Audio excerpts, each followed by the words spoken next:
Di tengah bergulirnya kasus Verdi Sambo, kini muncul kasus dugaan aliran dana tambang ilegal yang diungkap oleh Ismail Bolong, mantan anggota Polres Samarinda. Ismail menyebut para pejabat Polri menerima aliran dana suap dalam pertambangan ilegal. Mantan Kadif Propam Polri Verdi Sambo membenarkan adanya laporan penyelidikan tambang ilegal seperti yang diungkap oleh Ismail Bolong. Bahkan kasus itu sempat ditangani Sambo saat masih menjabat sebagai Kadif Propam Polri.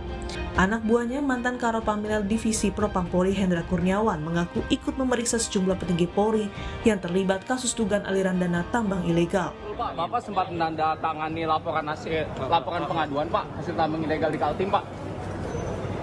Bang Sambo, komentarnya Bang Sambo? Nggak ada itu surat. Pak, ada surat itu Pak? Ya sudah benar surat. Gimana Pak? Benar surat itu Pak? Ini tanyakan ke pejabat yang berwenang. Surat itu sudah ada. Itu Saling bantah dan serang pun mencuat.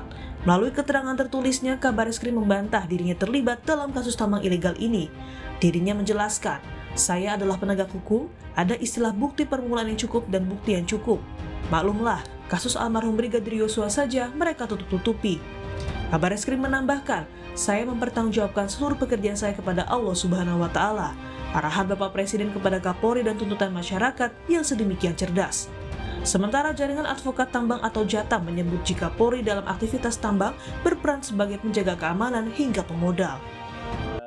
Penegak hukum ini berperan ketika di lapangan sebagai backing ya, biasanya sebagai backing atau penghubung antara pelaku penambang ilegal dengan penegak hukum lainnya kan agar tidak terjadi penegakan. Karena misalnya di Kota Samarinda itu di Kalimantan Timur, truk-truk tambang ilegal itu melewati puluhan pos polisi baru sampai ke pelabuhan. Dan itu kelihatan secara kasat mata tapi tidak ada penindakan. Kami juga ada peran backing di situ.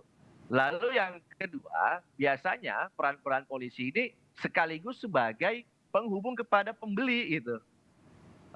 Bisnis atau pengusaha yang membeli hasil tambang. Nah, yang ketiga, biasanya dia juga selaku sebagai bos pemilik tambang dan ini terkonfirmasi, Pak. Lalu, bagaimana fakta yang sebenarnya? Yang jelas, momen ini menjadi momen Kapolri untuk bersih-bersih lembaganya agar kepercayaan publik kembali tinggi pada institusi Polri.